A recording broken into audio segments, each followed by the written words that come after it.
नमस्कार दोस्तों, स्वागत है बुक्स एजुकेशन के यूट्यूब प्लेटफॉर्म पर। साथियों, उत्तर प्रदेश पुलिस कांस्टेबल री एग्ज़ाम के लिए हम लोग देखिए अरविंद पब्लिकेशन की इस 21 सेट वाली बुक से आज हम दूसरा सेट लगाएंगे। चलिए दोस्तों, पहले क्वेश्चन से स्टार्ट करते हैं क्लास। बहुत ज़बरदस्त सेट है दोस्तों। चलिए देखिए, फर्स्ट क्वेश्चन है, कौन सी अनुसूची के तहत अनुसूचित क्षेत्रों और अनुसूचित जनजातियों के प्रशासन और नियंत्रण के लिए प्रावधान किया गया है? बताइए कौन सी अनुसूची में है? राइट ऑप्शन बी होगा दोस्तों, 5वीं अनुसूची में ये बात है।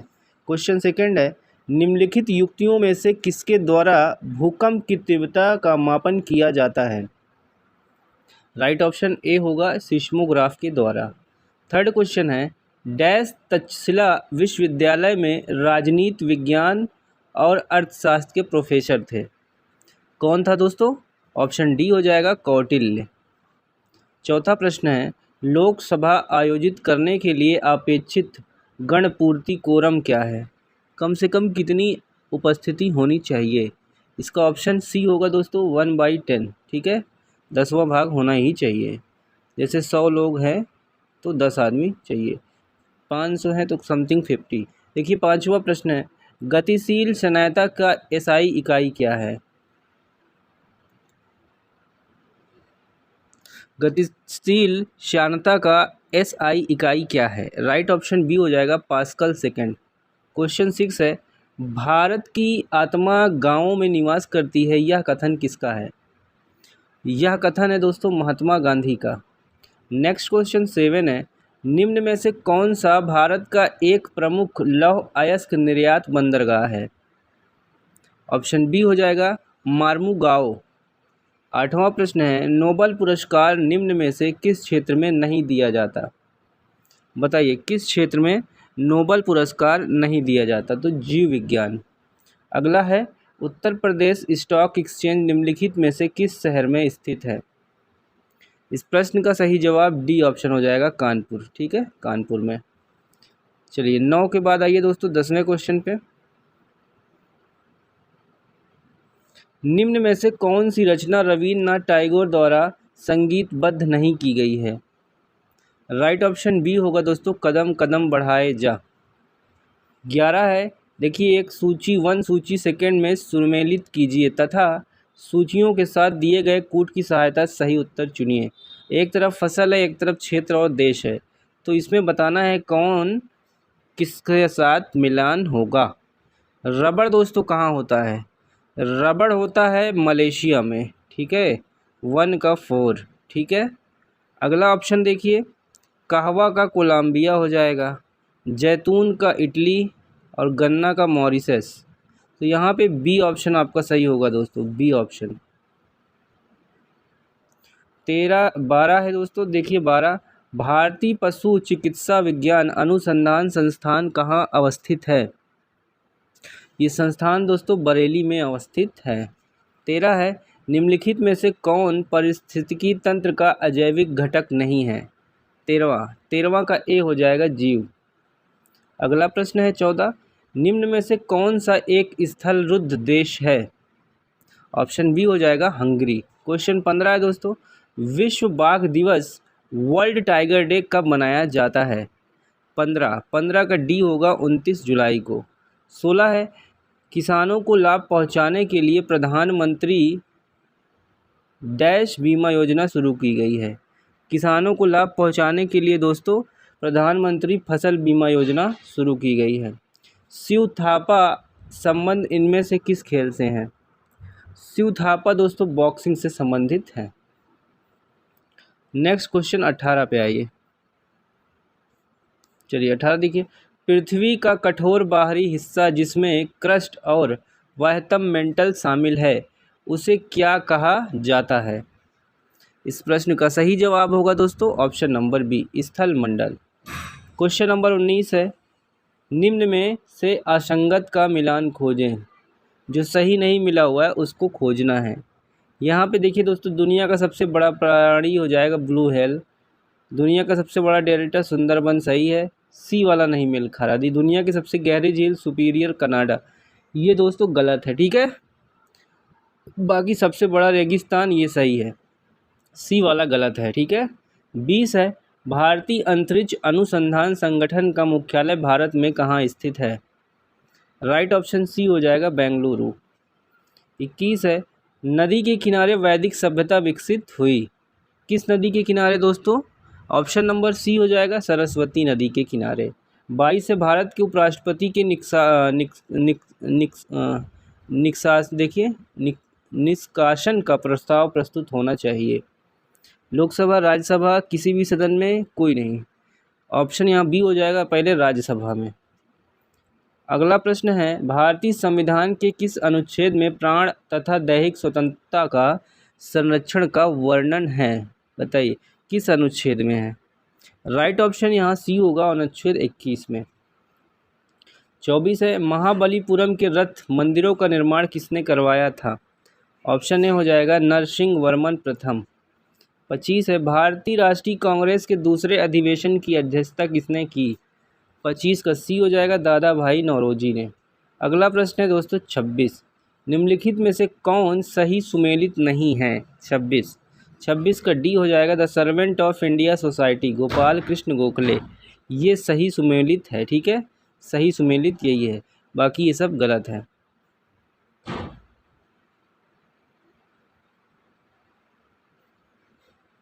26 हो गया दोस्तों, 27 पे आते हैं। चलिए देखिए, 10वां पेज है अरविंद का। 27 लॉर्ड मैकाले संबंधित हैं, किस सुधार से संबंधित हैं? लॉर्ड मैकाले दोस्तों अंग्रेजी शिक्षा से संबंधित हैं। रेडियो ट्रांसमिशन में एफएम से क्या अभिप्राय है? एफएम से दोस्तों, एफएम से फ्रीक्वेंसी मॉड्यूलेशन। 29 से, भारत में अब तक कितनी बार विमुद्रीकरण की नीति अपनाई गई है?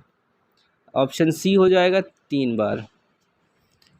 30वां प्रश्न है, वर्ष 2016 में भारत सरकार द्वारा कब विमुद्रीकरण की घोषणा की गई? जब नोटबंदी हुई थी। तो सी ऑप्शन 8 नवंबर, याद रखिएगा। 31 है, आतंकी कार्यवाहियों का मुख्य केंद्र बताना है, होता है। ऑप्शन यहाँ पे डी होगा, देखिए सभी सार्वजनिक प्रतिष्ठान, भीड़ भाड़ के इलाके, सार्वजनिक स्थल। ठीक है, आतंकी कार्यवाहियों का मुख्य केंद्र यही होता है। 32, संयुक्त राष्ट्र मानव अधिकार परिषद वर्ष 2006 से पूर्व संयुक्त राष्ट्र मानव अधिकार आयोग द्वारा मानव अधिकार उच्चायुक्त के पद का सृजन कब किया गया था? 32 का डी हो जाएगा, वर्ष 1993 में। 33 है, वन बेल्ट वन रोड परियोजना किस देश से संबंधित है? 33 का डी हो जाएगा, चीन से। 34 है, अंग्रेजों के विरुद्ध बनारस विद्रोह का नेतृत्व किसने किया था? ऑप्शन सी हो जाएगा, राजा चेत सिंह।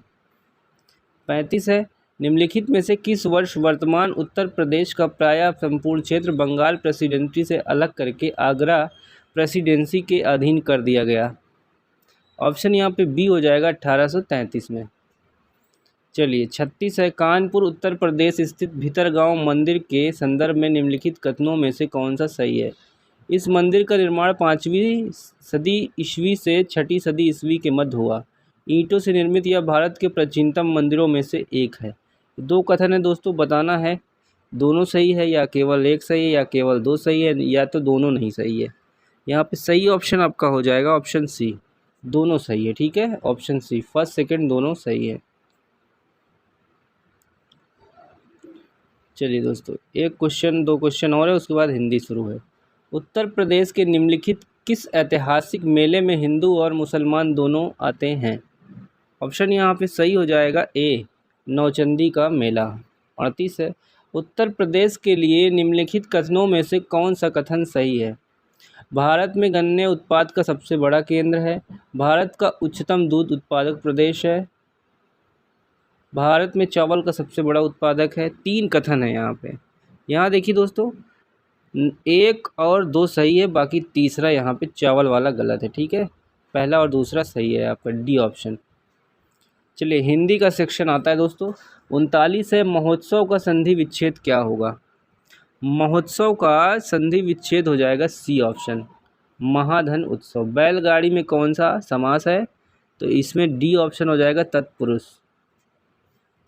आगमन में बताना है कौन सा उपसर्ग है।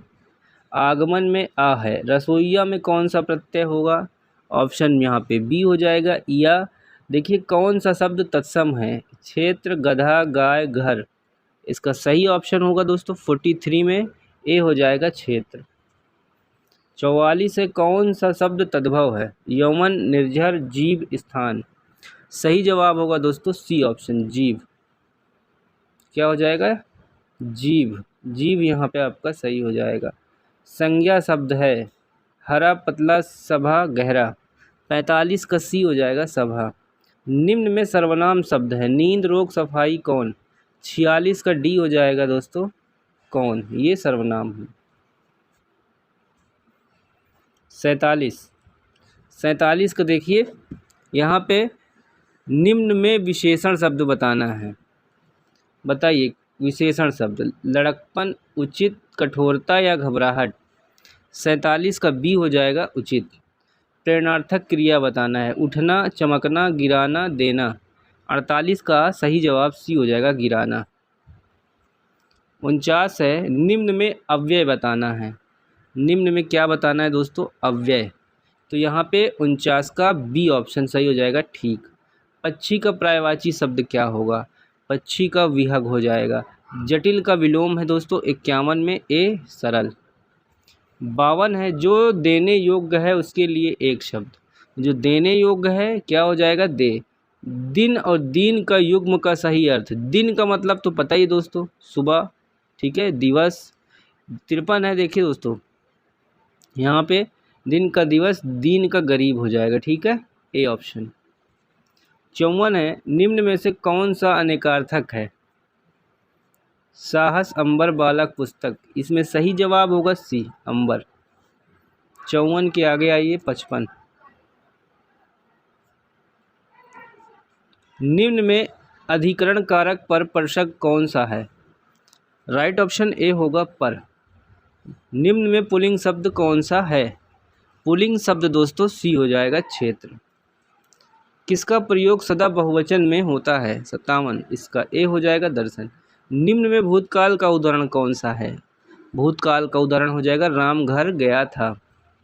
अगला है निम्न में भाववाच्य बताना है। देखिए निम्न में भाववाच्य 59 का सी हो जाएगा, मोहन से बैठा नहीं जाता। 60 है निम्न में कौन सा वाक्य मिश्र वाक्य है, 60 का डी हो जाएगा, जब सवेरा हुआ तब हम लोग बाहर गए। 51 है प्रश्न चिन्ह कौन सा है, बी ऑप्शन हो जाएगा। आसमान फट जाना मुहावरे का सही अर्थ क्या होगा, आसमान फट जाना यानी अचानक आफत आ पड़ना। लाभ ही लाभ अर्थ के लिए सही लोकोक्ति कौन सी होगी, सही क्या होगी, पांचों उंगलियां घी में यानी लाभ ही लाभ। ब्रज भाषा हिंदी की किस उपभाषा के अंतर्गत आती है, ये दोस्तों आती है पश्चिमी हिंदी के अंतर्गत। सूरसागर के रचयिता कौन है, सूरसागर के रचयिता हैं सूरदास। उसने कहा था कहानी के लेखक कौन है, उसने कहा था कहानी के लेखक हैं चंद्रधर शर्मा गुलेरी। शुद्ध वाक्य बताइए 67, शुद्ध वाक्य क्या होगा, शुद्ध वाक्य यहाँ सी देखिए, अरब से 10 यात्री भारत आए, ये शुद्ध है। चलिए 67 के बाद आइए 68। अंश और अंश, ये देखिए शब्द युग्म का सही अर्थ बताइए। अंश और अंश, यहाँ पे देखिए अंश का मतलब हिस्सा और अंश का मतलब कंघा, तो बी वाला ऑप्शन सही हो जाएगा, ठीक है, बी ऑप्शन आपका सही हो जाएगा। 69 है निम्नलिखित शब्दों में कौन सा सूर्य का पर्यायवाची नहीं है, सूर्य का पर्यायवाची नहीं है सी सुधाकर। पैसेज है दोस्तों, देखिए पढ़ते हैं फिर क्वेश्चन करते हैं, ठीक है, पढ़ने में भी एक अलग आनंद है, कुछ ना कुछ ज्ञान जरूर मिलता है। प्रेम की भाषा शब्द रहित है, नेत्रों की, कपोलों की, मस्तक की भाषा भी शब्द रहित है, जीवन का तत्व भी शब्द से परे है। सच्चा आचरण, प्रभावशील, अचल स्थिति, संयुक्त आचरण ना तो साहित्य के लंबे व्याख्यानों से गढ़ा जा सकता है, न वेद की श्रुतियों के मीठे उपदेश से, न अंजिल से, न कुरान से, न धर्म चर्चा से, न केवल सत्संग से। आगे जीवन के अरण्य में घुसे हुए पुरुष के हृदय पर प्रकृति और मनुष्य के जीवन पर मौन व्याख्यानों से यत्न, सुनार के छोटे हथौड़ी के मंद मंद चोटों की तरह आचरण का रूप प्रत्यक्ष होता है। चलिए पढ़ लिया। अब देखते हैं क्वेश्चन। प्रेम की भाषा बताना है कैसी है। प्रेम की भाषा दोस्तों शब्द रहित है। अरण्य का शाब्दिक अर्थ क्या होता है? इसका शाब्दिक अर्थ होता है जंगल। यत्न से क्या आशय है? यत्न से दोस्तों क्या आशय है? प्रयास। गद्यांश में किसकी महिमा का वर्णन है? गद्यांश में आचरण की महिमा का वर्णन है। गद्यांश का उपयुक्त शीर्षक क्या होगा? गद्यांश का दोस्तों उपयुक्त शीर्षक क्या हो जाएगा? सच्चा आचरण। चलिए 75 है। जेते तुम तारे तेते नभ में ना तारे हैं। इस पंक्ति में दिए गए विकल्पों में सही अलंकार का चयन कीजिए। उपमा है, रूपक है, यमक है या श्लेष है? 75 का सही जवाब आपका सी हो जाएगा, यमक। 76 वाला भी देख लीजिए दोस्तों। 76 में क्या है? छंद से संबंधित है, उसके बाद मैथ का पार्ट है। छंद से संबंधित गणों की संख्या, सही संख्या। ऑप्शन यहाँ पे सी हो जाएगा 8। ठीक है, बाकी मैथ्स का सेक्शन है आगे।